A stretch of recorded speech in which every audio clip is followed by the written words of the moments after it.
Thanks, everyone, for tuning in. Another episode of Seriously Butthurt Sports. It's good to be back in the home studio. We're talking playoff baseball. The chill is in the air, and it is playoffs. Let's go.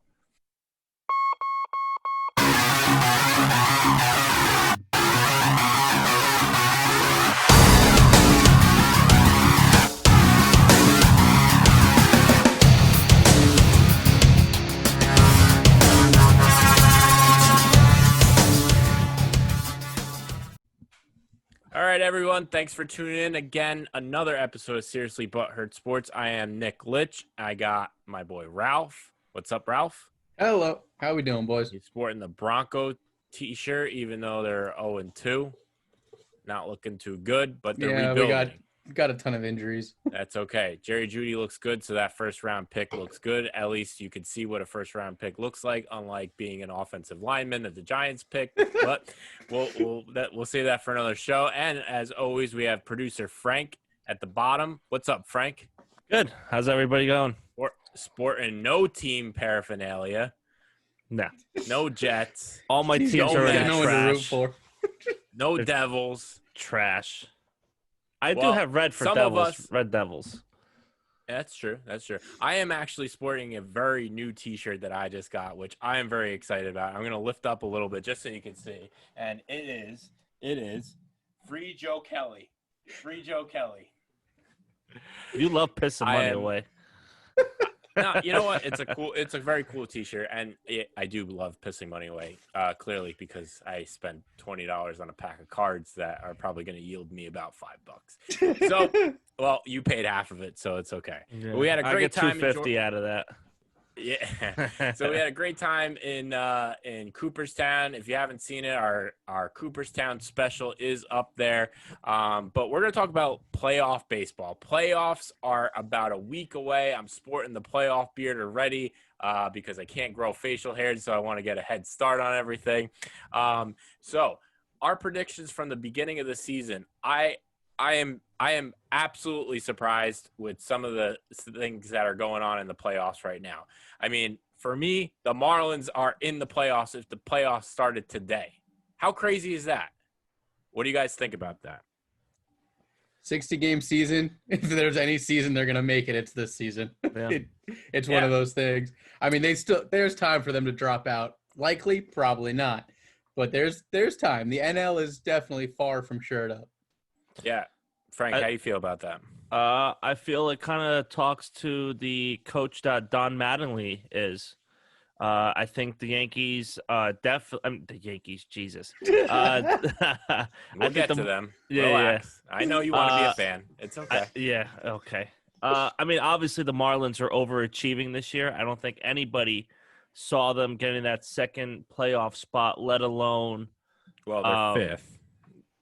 Well, fifth, yes, I but know the what second you're in the saying. in in the, East. NL East. But Yeah. beating out the Phillies also, right? They're ahead of that Phillies, or But the Phillies right now are Phillies are the projected second to get wild to card. the wild card. Yeah. So I mean, I think at the least that they get a wild card, if not that second spot in the division. But hey, good for the Marlins. I mean, everybody counted them out this year, including me, and it's nice to see like an underdog, but. And the Reds too. Yeah, screw the Reds. Yeah. But I mean, I mean, it's nice to see. Well, maybe my- Derek my- Jeter knows what he's doing down there, actually. I don't know. I I think don't think so. I think it's. I mean, I would be shocked that the Marlins are like this next year. That's fair. I think. I mean, that's fair. what veteran talent do they have on that team? I couldn't tell you one. Exactly. So, I mean, it's good. I mean, they got a young core. They got rid of Villar to Toronto, which I don't know what that move was for. I mean, I thought he was tearing it up in Miami, so I don't know. It's all about that farm system for Jeter. I think that's what he's trying to do. I think he's trying to model after how the Yankees are built or were built of the 90s, let's say, with that deep farm system. For me, another surprise is definitely Atlanta. I mean, we all thought the Phillies were going to be close to the top of the playoff picture. Correction, you two did. Atlanta was my pick. Yeah, I know a lot of people who had Atlanta, including MLB, had Atlanta winning the division. Um, what I'm surprised at Atlanta is not that they produce a lot of runs, but with all their injuries with starting pitching, that they're still as dominant as they are. And I think a big factor to Atlanta is their bullpen. So, hats off to Atlanta. You could hear the disdain in his voice. All right. Just can't Well, stand them. that's a little bit. So the playoffs, the wild card series are set to start on September 30th for the NL, September 29th for the American League, where I think, again, not much of a surprise except for somebody did call the White Sox being pretty dominant. Hello. I think Ralph, along with Frank there. Any surprises in the AL? Not For me, really. I said the Yankees and Tampa Bay are gonna duel off in the ALCS. I didn't think Tampa Bay was going to take that first seed. I thought the Yankees were going to win it hands down.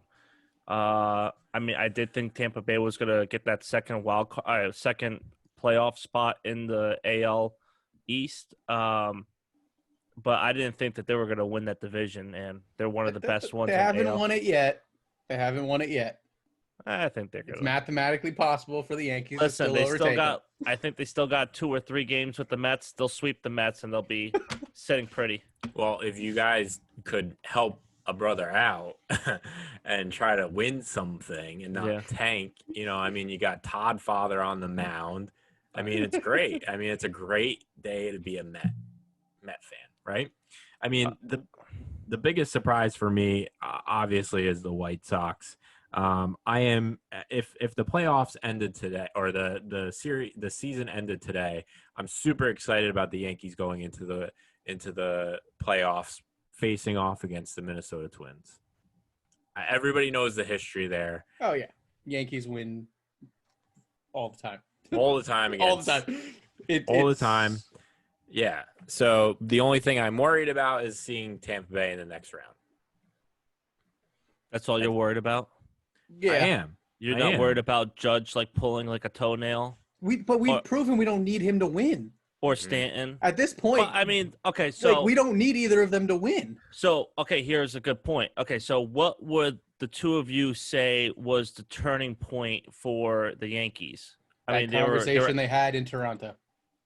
That team meeting they had. A conversation turned the whole team around? Clearly. Sometimes it's all it takes. All it takes is sometimes just one team meeting, especially when you have Brian Cashman coming in to give it.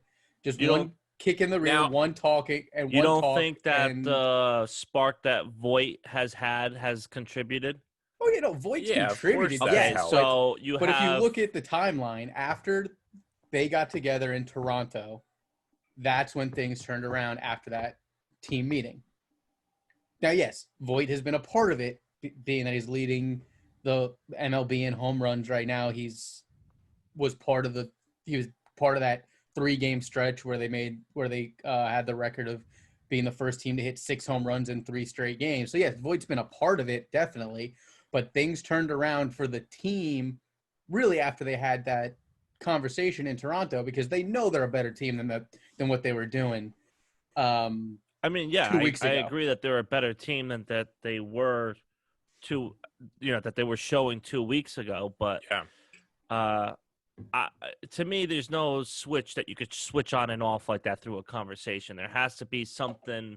So you think it was Judge? I think that they got healthier. I think LeMahieu, when he came back, they started getting healthier, and that you see them kind of meshing together better. And I think LeMahieu was a big part of that. I think their starting pitching is a part of that. There's a couple factors, but I think for the most part, Yankees getting healthier was a big factor in them doing better. I have to agree with you, because honestly, when that story came out about the conversation that Brian Cashman went into the clubhouse with, you the words that were coming out of his mouth, or at least were quoted in the article, couldn't couldn't motivate anybody. I wasn't. I was like, this is a joke. Yeah, well, He basically came out and said, "You're better than this." but that's you looking from the outside. Look, when you're part of a team like that, and you're a part of a team that you know is better, we only got the story that of what Cashman said. We don't know what else was said. We don't know who else stepped up and gave talks. I highly doubt Cashman was the only one in that entire meeting that stepped up and said something. And I'm just saying that based on personal experience from college when That's fair. we hit roadblocks, and you get the guys that are like the team captains step up and say something. So I have to imagine there was more said in that meeting, and maybe multiple meetings coming from the guys themselves than just Cashman. But, well, yes, Frank, I agree that getting healthier definitely played a role in all of it. I'm not saying it didn't, but there is something to be said for those types of meetings. Again, being that I've been in that situation, I've experienced those things where it's just something where as a team, when you have a team meeting and you have guys that are fired up and basically chewing into you, telling you we know we're better than this, there is something that just clicks. Why it happens, how it happens, it's not something I can really explain in words, but there is something that just clicks where it's like, yeah, we're freaking better than this. Let's play like it. I think to that point, and I think this is a problem with the Mets as well. I just want to reference that is that who do you see that is in the Yankees locker room that is that before it was Jeter, right? Jeter was the captain. Jeter was the catalyst. He's the one who went into the locker room and got everybody fired up. Like, get your shit together. We need to push through this. We're better than this. Blah blah blah blah. Who is that for the Yankees right now? Brett Gardner. I was just gonna say Brett Gardner. He's a veteran. Yeah. Is he labeled the captain? No. But he's the old veteran. He knows how good that team is. He knows the talent. He has no problem speaking his mind. I mean, we know what he did yesterday, banging on the dugout roof numerous times throughout the season. Brett Gardner's the one guy that would get in front of them and light a fire under everyone's. But he didn't. It was Cashman who did. No, but we don't know that. We don't know that. Of. We only have the report that Cashman said something. But again, that's also the only meeting that was reported. There could have been other smaller things. It could have been like after game type situations where it's just they're in the locker room and they're talking. So we don't know exactly who said what or when it was said. Yeah. But your question was, who do they have on that team that I would see being that guy? Brett Gardner is definitely one of those guys I would see coming in and just laying into everybody. And it comes in all, it comes in all different shapes and sizes, right? And you I was listening to the Monday morning talk radio about the NFL, not to talk about the NFL, but kind of talk about the kind of leadership thing. And they were talking about how Joe Burrow in a couple of weeks has become their leader on the Bengals. So much so that the owner came out and said that his guys will follow him through a wall. So, and he has that innate leadership quality, and you could tell he has that presence.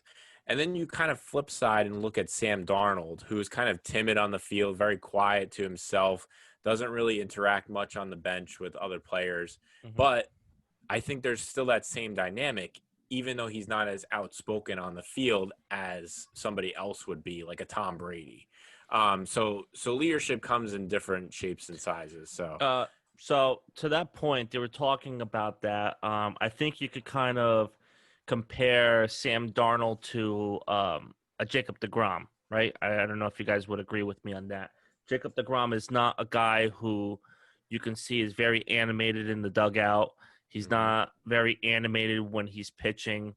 So, I don't know how Jacob deGrom is behind the scenes, but he's a very talented player, and usually talented players have the players' ears. Yep.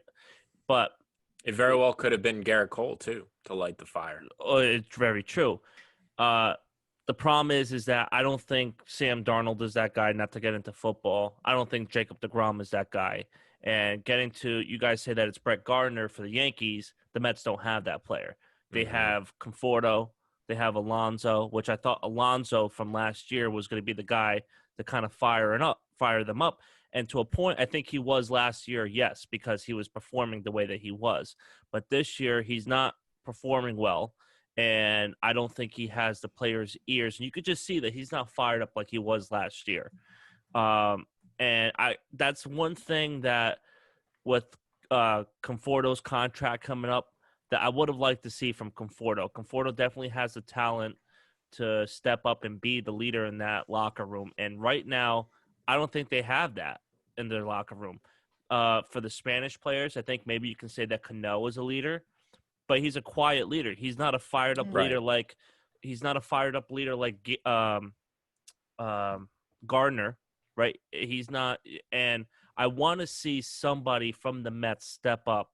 I want to see someone from the Jets do the same thing. I thought Jamal Adams was, but I think every team needs a player like that has the team's ear and can fire them up, not just by their actions on the field, because that's one thing, but you need someone in the dugout too, which during the trade deadline, they were saying that Todd Frazier, they might have brought him in for that. The hell you need to bring in, that has to be from in the dugout. It can't come from outside. Well, the thought behind that was, I think, because he has a lot of relationships within the team today still, because he's only been gone for less than a year. So, or, less it's than just 2 not, years. it's not the same. It's not, when you talk about a player that's going to ignite the franchise, ignite the team. Todd Frazier's good, but he's not the guy. Yeah. Well, he's not a permanent solution, put it to you that way. Well, and I think the Yankees have a problem because Gardner's not going to be on that team for much longer. And who's going to take that role? Listen, Judge got to be on the field to take that role, right? If Luke Voit has another good season the way he is, and if he can step into that leadership role, I think he would be a great leader. Gleyber is very quiet. Gleyber is good player, consistent player for the most part, but very quiet. I don't know if he would struggle with that role. I think from just what I see. Yeah. Well, it could still be Cole though. Cole could still take it over. He's got the 10-year contract. He's going to be there for the next 10 years. It could be Cole, especially he has the experience in the playoffs and such with the Astros that he brings over with him. So he brings the pedigree. So it could just, when Gardner leaves, Cole could step up, or maybe it's someone that just steps up out of nowhere once time comes. Yeah, because honestly, it was CeCe for all these years prior to Cole. I think Gardner might just be a kind of proxy. But talking about infusing a team and making them better, Frank, you should be excited.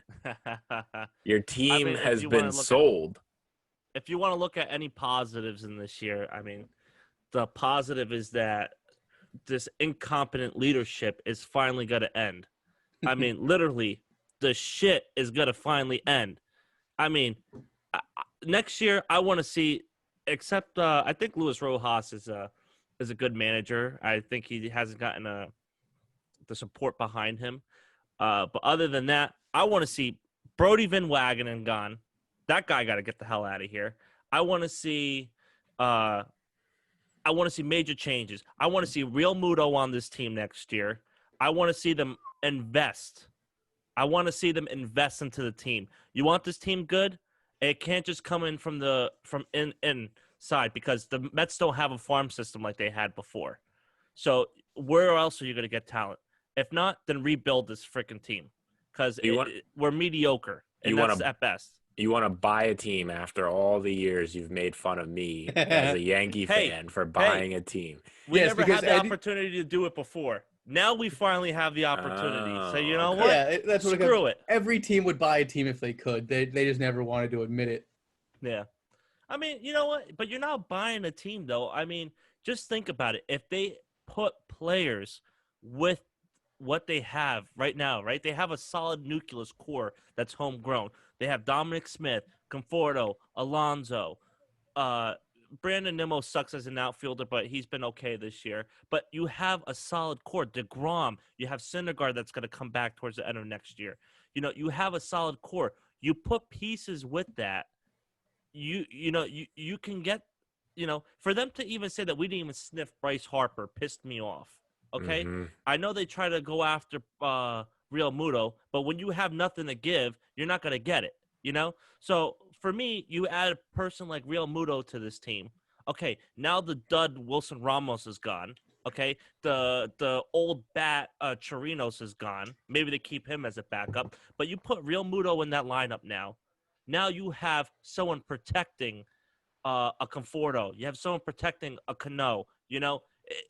There's no when you face somebody in that lineup, there's someone that can do major damage to you. It doesn't matter, and that's why the Yankees have been successful for so many years, because anybody from the catcher to the outfield to whoever it was always a dangerous hitter. You could not walk the guy because the next guy after him was going to hurt you, and that's what this team doesn't have. They if you get through the middle of the order, the bottom is not going to do anything. The top is maybe gets on base. They're not going to hit home runs. They need help, and they don't have it within. So the only solution is to get it on the outside, and the only one that can provide that is Steve Cohen. And Steve Cohen has the money. And like I said, Brody Van Wagenen doesn't know what he's doing.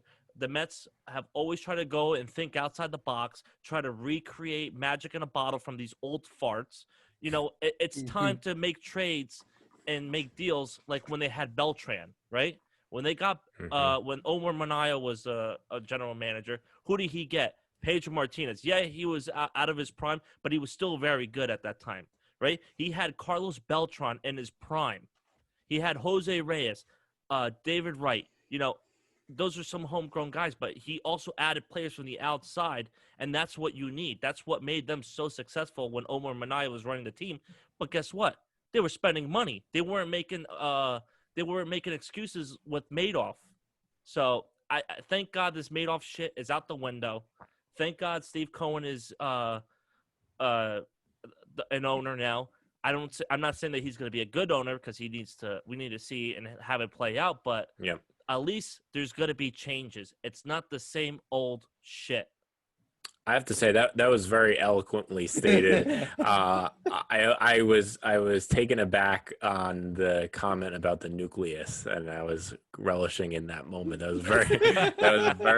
was a very well thought out or well wrung out. I've thought about it for like at least 20 years since I became a Mets fan. So. I can tell. I think this is 29, 28 years of frustration coming out as a Mets fan, but I agree with you. I think I'm excited for the Mets because nobody wants to have another team in their city suck so bad. I mean, guess what? It might make the Yankees better because right now the Yankees are the team of the town, right? And they don't have to worry about this other market as the Mets, the shitty Mets, right? Now, if the Mets are good and the Yankees hear, oh wow, well the Mets might be the best team in might be the best team in New York. Take it easy, cowboy. Not baseball, but the best team in New York. It drives them to get even better. Yeah, I mean, they don't want to play second fiddle. The Yankees. The Yankees are the Yankees. I think these two town teams, these one town, two team kind of cities. I think they have their lock on their base. I don't really think that. No, but it's all about city pride, though. I get you. Okay, what Met fan looks forward to a Subway Series? They know they're going to get their ass kicked. Yeah. But if the Mets are good, then it's a different story. The Subway Series means something now. Yep. I agree with you. It's almost like when the Jets and the Giants get together, and both of them are decent teams. You don't know who's going to win that. It's fun to watch. That it's going to be a good game, not a blowout. Yep. So what? 2 years, 3 years? You want to see a chip? What's your expectation? The aging of players, I want to see 1 and 2 years. Okay. I think next year is a learning curve. I think next year, if they add people, they need to grow with each other. They need to find their chemistry next year, and then the year after, because you need to strike while DeGrom is hot. And I think towards the end of next year, because Syndergaard's coming back, he's going to have to get through a learning curve too. Yeah, So I think in 2 years is a realistic number, and if not in 2 years, they need to rebuild the team. fair. No, it's fair. All right, Ralph. Final thoughts. Excited for playoff baseball. Can't wait to see the Yankees make the run to the World Series. Still holding to my Yankees-Dodgers World Series prediction, not get astray from that. We got the Twins coming up most likely. See a breeze through them. It's going to be a fun postseason with possibly fans too. With possibly fans. Yeah, so just got a notification that Manfred is pushing for fans at the NL playoffs, which is surprising because it's in California, and I don't think they're allowed to really do anything in California. So we shall see. Seriously, Butthurt Sports is committed to bringing you wall-to-wall coverage of the playoffs for baseball. With live takes, I'm gonna throw on some live videos maybe. Hopefully I'm happy. But a couple other things that we got in the hopper. Mike the Card Hunter has some exciting news that he's wanting to share with our audience. So we're going to give him a platform to come on, talk a little bit about baseball cards and some other things that he's got going on. So we got a lot of things coming up. Excited to come back, re-energized after our Cooperstown trip. And stay tuned for wall-to-wall coverage of the playoffs. I guarantee it's going to be a blast. Frank, send us off. We're back from Cooperstown. It was a good weekend. We got I think we've finished recouping now, and Yeah, I think it's it's now sort of. time to get serious. Ralph, I know you just got a new podcast out for the NHL finals. All right, so I think it's an exciting time. We got finals for NHL. We got the baseball playoffs starting. And it's going to be a very exciting time. So we're going to have a lot of content, a lot of information coming out towards you. Check us out on every single platform. Smash that like button, share, follow, right? That's Do it right. all. Do it all. Do it all and comment. All your comments, we do read them, and we try to make the show better through your comments, bad, good, or indifferent. So with that being said, I think it's good. Let's sign off, and thank you guys for joining.